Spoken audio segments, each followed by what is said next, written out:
아인슈타인, 삶은 살 가치가 있을 때만 아름답다. 한 사람의 삶이 진짜로 빛나는 순간은 언제일까? 수많은 사람들은 성공과 명예, 부와 성취를 통해 인생을 증명하고자 한다. 하지만 그 모든 것을 가졌음에도 어딘가 공허함을 느끼는 이들이 있다. 반대로 가진 것이 없어도 자신이 걷는 길에 확신을 갖고 매일을 살아가는 이들도 있다. 이 차이는 어디서 오는 걸까? 아마도 그것은 삶이 누구를 향해 열려 있느냐에 따라 달라지는 것이 아닐까. 누군가를 위해, 세상을 위해 아주 작은 선한 영향력을 흘려보내는 그 순간부터 삶은 깊이를 갖는다. 어느 날 한 청년이 물었다. 어떻게 하면 인생이 멋질 수 있나요? 그때 한 노교수가 말했다. 내 인생이 다른 누군가에게 도움이 되기 시작할 때, 그때 비로소 내 인생은 진짜 멋져진다고.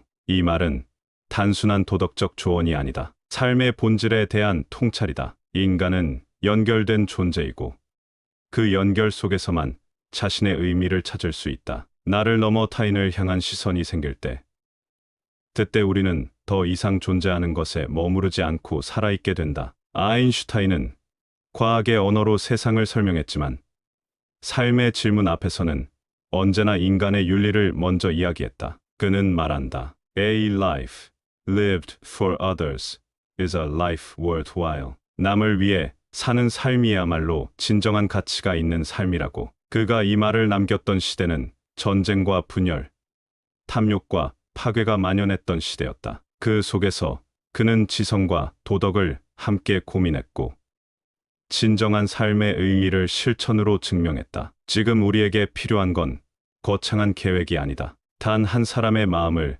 움직일 수 있는 작은 따뜻함이다. 손 내밀어주는 한마디, 경청하는 시간, 불편함을 감수하는 배려. 그렇게 시작된 삶은 나를 위한 삶이 아니라 나로 인해 누군가가 살아갈 힘을 얻는 삶이 된다. 그것이 바로 아인슈타인이 말한 살 가치가 있는 삶이다. A life lived for others is a life worthwhile. 이 문장은 단순히 이타적으로 살자는 도덕적 문구가 아니다. 아인슈타인이 말하고자 한 핵심은 인간 존재의 진정한 의미는 자기 자신을 넘어설 때 비로소 완성된다는 것이다. 살 가치가 있다. worthwhile는 말은 곧 시간이 지나도 후회하지 않을 삶, 다른 누군가의 인생에 영향을 준 삶을 의미한다. 그리고 그 시작은 타인을 위한 삶이다. 여기서 말하는 타인은 거창한 대상일 필요가 없다. 가족일 수도 있고, 친구일 수도 있고,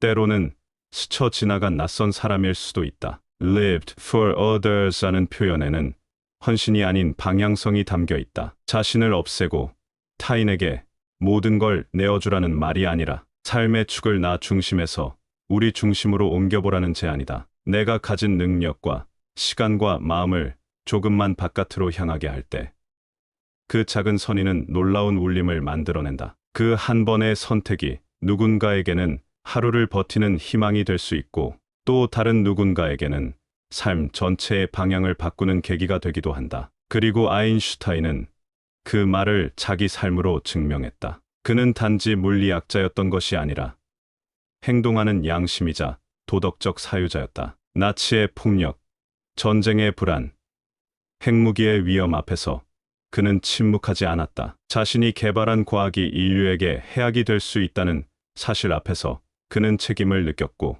그것을 바로잡기 위한 목소리를 냈다. 그에게 있어 과학은 목적이 아니라 도구였고 그 도구는 언제나 인류의 이익을 위해 사용되어야 한다는 믿음이 있었다. 결국 그는 말하고 있었다. 인간은 단지 생존하기 위해 태어난 것이 아니라 다른 존재와 연결되어 있음으로써 비로소 존재의 의미를 찾는 존재라고. 그리고 그 연결은 사랑, 공감, 책임이라는 형태로 구체화된다. 다시 말해, 아인슈타인의 이 말은 남을 위한 삶을 살라는 외침이 아니라 그것이야말로 가장 깊고 아름다운 자기 완성의 길이다라는 선언이다. 오늘 우리는 이 문장을 다시 되새겨야 한다. 내가 지금 하는 선택은 누구를 위한 것인가? 그 선택은 나의 삶을 어떻게 더 풍요롭고 의미 있게 만들고 있는가? 살 가치가 있는 삶은 거창한 영웅담이 아니라 매일의 선택에서 시작된다. 우리는 종종 자기 삶의 방향을 잃은 채 성과와 성공이라는 단어에 붙잡혀 살아간다. 나의 이름이 얼마나 불리고 나의 계좌에 얼마나 숫자가 찍히며 나의 SNS에 몇 명이 반응하는가에 삶의 의미를 맡기고 살아간다. 하지만 철학은 오래전부터 이렇게 물었다. 그 삶은 누구에게 도움이 되는가? 소크라테스는 말없이 이웃을 위해 봉사하는 사람을 가장 성숙한 사람으로 보았고, 칸트는 이성의 중심에 타인에 대한 배려가 있다고 보았다. 아리스토텔레스는 인간이 타고난 목적을 실현할 때 행복에 도달할 수 있다고 했으며, 그 목적은 공동선을 향한 실천으로 완성된다고 보았다. 즉, 철학은 오래전부터 타인을 위한 삶을 인간의 본질적 가치로 여겨왔다. 아인슈타인의 명언은 과학이라는 언어로 세상을 이해하던 그가 도달한 철학적 결론이었다. 그는 물리학자이기 이전의 인간이었다. 그리고 인간으로서 그는 자신이 가진 지식과 영향력이 인류를 향해 쓰이길 바랐다. 핵무기의 개발에 대한 경고를 담은 루스벨트 대통령에게의 편지, 전쟁을 막기 위한 평화운동, 소수자를 향한 연대, 이 모든 것은 그의 철학적 기반, 즉 지식은 윤리를 만나야 한다는 신념에서 출발했다. 그는 말없이 철학을 실천했다. 존재의 가치란 무엇인가라는 질문에 그는 남을 위해 사는 삶이라는 답을 냈고, 그것을 일생 동안 실천했다. 여기서 우리는 중요한 교훈을 얻는다. 삶의 의미는 생각이나 이상이 아니라 선택에서 비롯된다는 것. 누구를 위해 쓰이기를 원하는가라는 질문은 곧 내가 어떤 사람으로 살아가고 싶은가라는 질문과 같다. 우리는 모두 태어나는 순간부터 누군가의 돌봄을 받으며 자란다. 존재 자체가 이미 연결 위에 놓여 있는 것이다. 이 연결을 인식하고 내 삶을 타인을 위한 방향으로 조금만 돌릴 수 있다면 그 순간 우리는 인간이라는 존재의 가장 깊은 철학적 본질에 닿게 된다. 아인슈타인은 그것을 단 하나의 문장으로 말해줬다. 남을 위해 사는 삶이야말로 진정한 가치가 있는 삶이라고. 그 문장은 그의 과학보다 더 오랫동안 사람들의 가슴에 남아있을지도 모른다. 1945년 전 세계는 히로시마와 나가사키에 떨어진 원자폭탄으로 인해 충격에 빠졌다. 그 폭탄의 이론적 기반을 마련한 과학자 중 한 명이 바로 아인슈타인이었다. 하지만 그는 누구보다 이 무기의 사용을 막기 위해 노력했던 인물이었다. 핵분열이 가능하다는 사실이 알려졌을 때 그는 독일이 먼저 개발할 것을 우려해 루스벨트 대통령에게 경고의 편지를 보냈다. 전쟁을 막기 위해 시작된 연구가 인류를 위협하는 방향으로 전개되자 그는 참여했고 이후부터 평화운동가로서 남은 생을 살았다. 그는 평화단체를 설립하고 연설을 통해 전쟁의 참혹함을 경고하며 과학의 윤리를 논했다. 이것은 단지 지성의 목소리가 아니라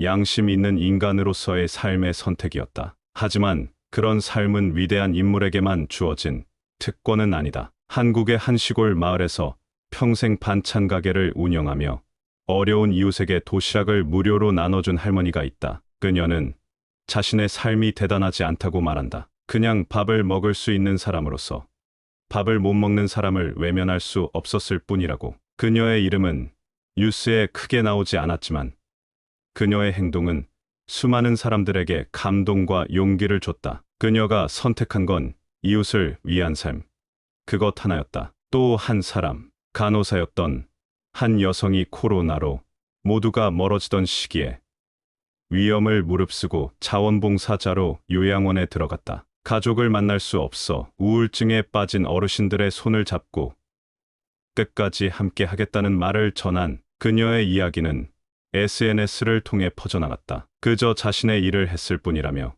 웃는 그녀의 눈빛에서 우리는 살 가치가 있는 삶이 무엇인지 선명히 확인할 수 있었다. 이들의 공통점은 하나다. 모두 내가 아닌 타인을 위해 방향을 바꿨다는 것. 거창한 희생이 아니라 일상의 작고 구체적인 선택을 통해 그들은 아인슈타인의 명언을 삶으로 옮겼다. 이들은 알려지지 않았을지 몰라도 그 삶은 누군가에게 분명히 도움이 되었고, 그래서 아름다웠다. 그리고 그 진실은 우리 모두가 지금 이 순간부터 실천할 수 있다는 희망으로 이어진다. 지금 우리는 나를 위한 삶이 당연시되는 시대에 살고 있다. 성공은 나의 성과로 측정되고, 행복은 얼마나 나를 잘 챙겼는가로 판단된다. SNS는 이를 더 부추긴다. 내가 먹은 음식, 내가 간 여행지, 내가 이룬 것들을 자랑하고 기록하는데 익숙해진 우리는 어느새 타인을 위한 삶을 의식하지 않게 되었다. 그러나 아이러니하게도 많은 이들이 말한다. 그럼에도 불구하고 공허하다고, 다 이뤘는데도 외롭고, 다 가졌는데도 허전하다고. 이 공허함의 본질은 어디에서 오는 걸까? 그건 나라는 세계 안에서만 살아가기 때문이다. 인간은 원래부터 관계적 존재이고, 누군가와 연결되었을 때만 비로소 자기 존재를 실감한다. 그래서 타인을 위해 사는 삶은 그 타인을 위한 것이기도 하지만 사실은 나 자신을 위한 길이기도 하다. 무언가를 나눌 때 우리는 뿌듯함을 느끼고, 누군가에게 도움이 되었을 때 존재 이유를 체감한다. 의미라는 감정은 내가 아니라 타인 속에서 피어난다. 요즘 선한 영향력 챌린지처럼 작지만 지속 가능한 나눔의 움직임이 확산되고 있다. 어플로 기부하거나, 재능을 봉사로 연결하거나, 마음을 모아 댓글로 위로를 전하는 작은 활동들이 모두 남을 위한 삶의 실천이다. 이타적인 삶은 더 이상 거창한 봉사활동이나 전 세계를 바꾸는 프로젝트에서만 실현되는 게 아니다. 지금 여기서 나로부터 시작된다. 회사를 다니며 바쁘게 살아가던 한 직장인은 매주 금요일 점심시간마다 근처 복지관에서 아이들에게 책을 읽어주기 시작했다. 처음엔 막연한 부담감이 있었지만 아이들의 눈빛에서 반짝이는 기대를 느끼며 그는 점점 삶에 대한 시선을 바꿨다. 그는 이렇게 말했다. 누군가에게 기다려지는 사람이 된다는 건 생각보다 큰 힘이에요. 이 말은 단순하지만 깊다. 우리는 모두 누군가에게 필요한 사람이 될 수 있고, 그것이 삶을 더 깊고 진하게 만들어준다. 아인슈타인이 말한 다른 사람을 위해 사는 삶은 살아볼 만한 가치가 있는 삶이다. 결코 과거의 고전적 이상이 아니다. 지금 이 시대에 더욱 필요한 가치이며, 그 가치는 우리의 작은 실천 하나하나 속에서 실현된다. 타인을 위한 선택은 결국 나를 더 인간답게 만들고 내 삶을 더 아름답게 만든다. 우리는 지금부터라도 그렇게 살아갈 수 있다. 지금 이 순간, 당신의 삶은 누구를 향하고 있나요? 우리는 매일 수많은 선택을 하며 살아가요. 그 선택의 대부분은 나를 위한 것이죠. 하지만 문득 그런 생각이 들 때도 있지 않나요? 내가 진짜 원하는 삶은 무엇일까? 성공했지만 공허한 사람, 부유하지만 고독한 사람, 혼자서 모든 걸 해냈지만 어느 누구와도 연결되지 않은 사람. 혹시 그 속에 당신의 모습도 조금은 담겨 있지 않나요? 당신은 마지막으로 누군가를 위해 시간이나 마음을 쓴 적이 언제인가요? 그냥 아무런 보상도 기대하지 않고, 다만 그 사람이 웃을 수 있기를 바라는 마음으로 행동했던 기억, 그런 순간이 떠오른다면 그게 바로 아인슈타인이 말한 살 가치 있는 삶의 흔적일지도 몰라요. 하루하루를 살아가며 우리는 참 많은 것을 계산해요. 내게 이득이 될까? 시간이 아깝지는 않을까?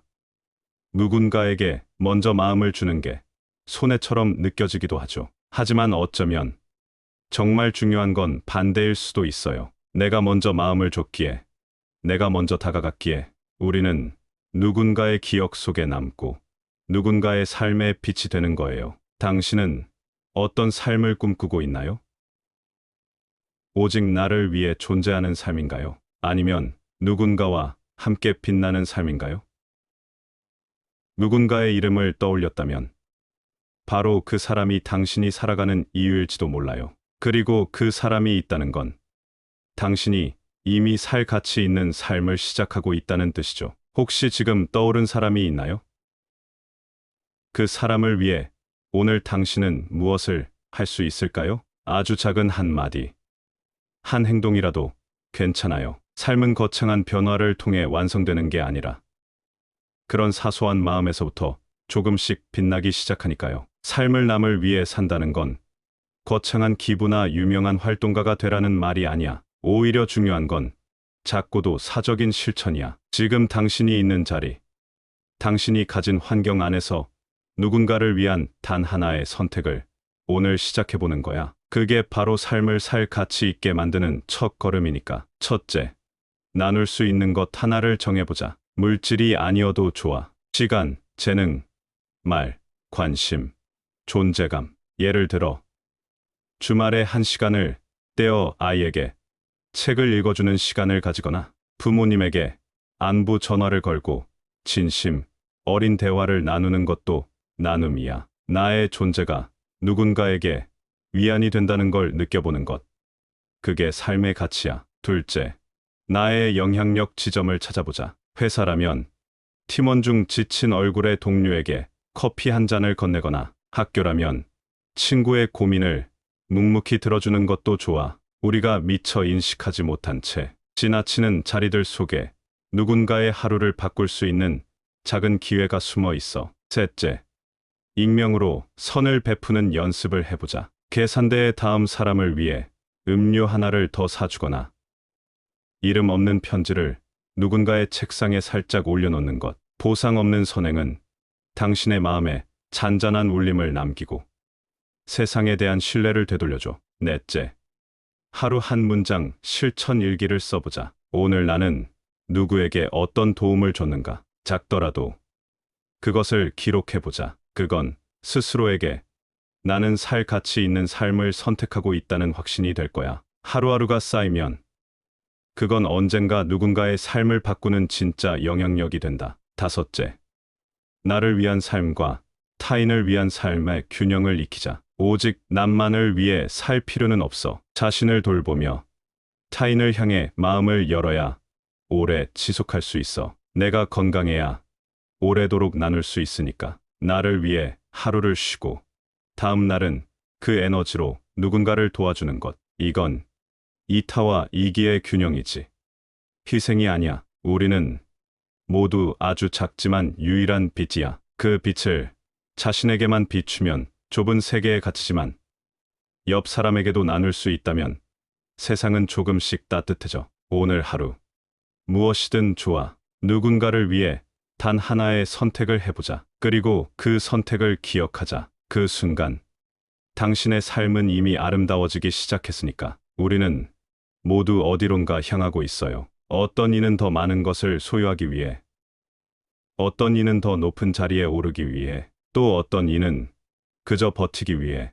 그렇게 바쁘게 달리다 보면 문득 멈춰 서서 묻게 되죠. 이 모든 걸 왜 하고 있는 걸까? 라는 질문 말이에요. 그때 아인슈타인의 목소리가 들려오는 것 같아요. 삶은 남을 위해 살아갈 때 비로소 그 자체로 가치 있어진다. 이 말은 단순한 충고가 아니라 그가 살아낸 진실이에요. 그리고 이 진실은 우리가 걸어갈 수 있는 길이기도 해요. 남을 위해 산다는 건 나를 버리는 것이 아니에요. 오히려 나를 더 단단하게, 더 깊이 있게 만들어가는 여정이에요. 내가 가진 것을 나누고, 내 마음을 열고, 내 존재가 누군가에게 빛이 되는 순간, 우리는 비로소 살아있다고 느껴요. 그 순간, 삶은 말로 다 할 수 없을 만큼 아름다워져요. 한 번만이 아니라 오늘도, 내일도 작은 마음 하나가 어떤 이의 하루를 바꿀 수 있어요. 그리고 그 하루들이 모이면 누군가의 인생이 바뀌어요.